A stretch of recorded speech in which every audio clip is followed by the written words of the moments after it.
In today's video, I'll show you how you could do motion tracking in Premiere Pro easily. So let's get started. So this is a very simple and easy method, but it still takes some work if you have a longer clip.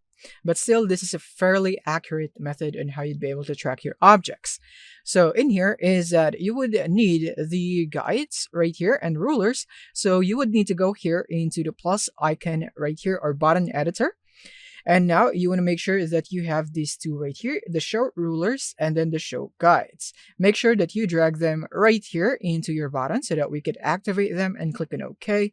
And now you want to click on them right here, click, and then also for this one. Now from here is that we just need to go and drag this out right here, this line, and make sure that it is centered to the object right here. But I would want the object or the reference point to be in the middle of the clip.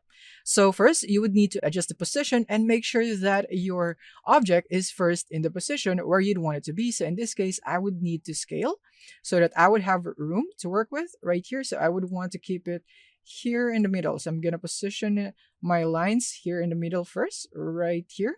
And I'm going to go and adjust my object, which is right here, and I still need some scaling because it will now show some black bars if I don't.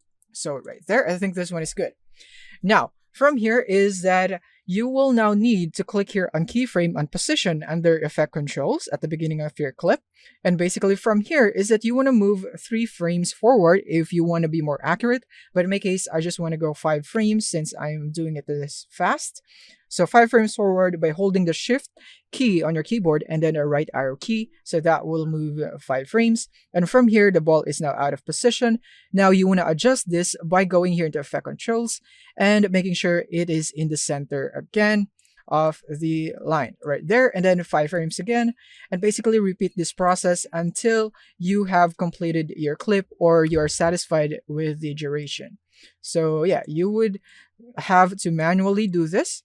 All right, so now I have tracked a decent amount of duration in here, and this is now the result of our method. So yeah, this is it on how you'd be able to motion track in Premiere Pro.